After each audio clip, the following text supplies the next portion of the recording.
Most people look at Ayanokoji Kiyotaka and think his power comes from intelligence, planning, or manipulation.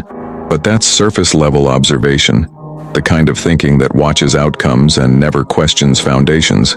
Because if you strip everything away, if you remove strategy, information, allies, and positioning, the very first advantage Ayanokoji ever has in any situation is this: his face never betrays him, no matter what happens around him, no matter how unfair, chaotic, threatening, or emotionally charged the moment becomes. And that single trait quietly decides half the battle before it even begins. Because while others are reacting, leaking, adjusting, trying to survive the moment emotionally, Ayanokoji is already ahead, already observing, already calculating, already conserving energy. And the reason this matters is because in real human interaction, power doesn't shift when someone speaks. It shifts when someone reacts.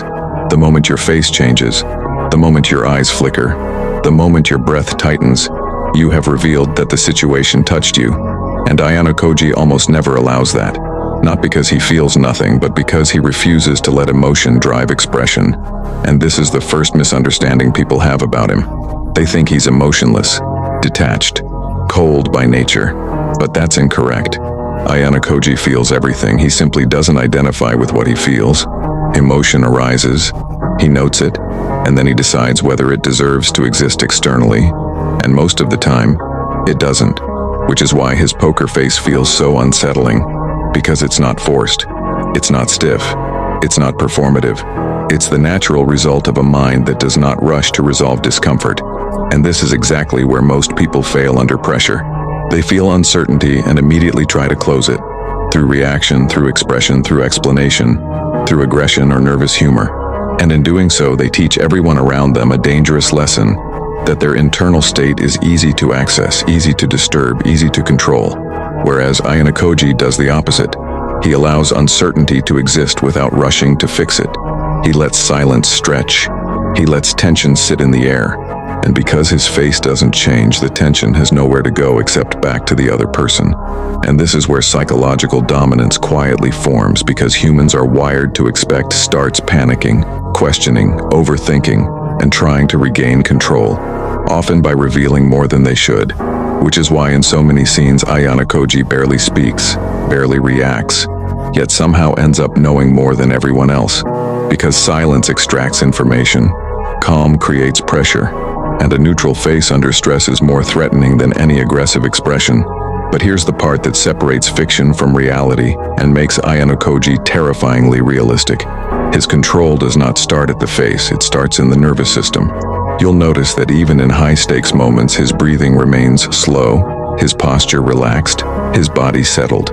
Because you cannot control your face if your body believes it is in danger. The face is downstream from the nervous system, and a nervous system in fight or flight will always leak, no matter how disciplined you think you are, which is why people who try to act cold eventually fail. Their jaw tightens, their eyes dart, their breathing shortens, and the mask cracks. But Ayanokoji never looks like he's bracing for impact, because internally he isn't. He has trained himself to remain calm inside unresolved situations, and that internal calm automatically reflects outward, creating the illusion that nothing affects him, even when it does. Eye control is another place where Ayanokoji exposes how untrained most people are. He never stares to dominate and never looks away to escape. His gaze is neutral, steady, present, not demanding reaction, not avoiding confrontation, just existing. And that kind of gaze does something disturbing to people, because humans measure their influence through reaction. When your eyes don't change, when your face doesn't shift, they start to feel insignificant, unsure, off balance, and they begin adjusting themselves instead of you adjusting to them. Which is exactly how Ayanokoji bends situations without appearing to do anything at all. And this leads to the most important distinction people miss. Ayanokoji does not keep a poker face all the time. He blends in, he looks normal, sometimes even dull.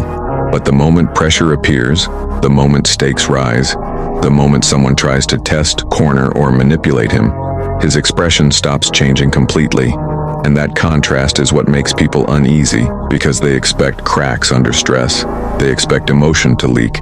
And when nothing changes, when his face remains calm, unreadable, indifferent to the pressure, It signals something primal, that he is not playing the same emotional game as them.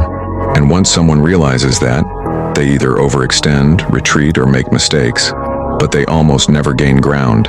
And this is the real lesson behind Ayanokoji's poker face. It's not about looking intimidating.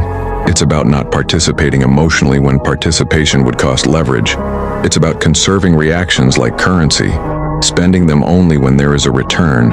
And this is why people stop testing individuals who master this, not because they became louder or more aggressive, but because their silence became expensive, their reactions became rare, and their face stopped giving away power for free.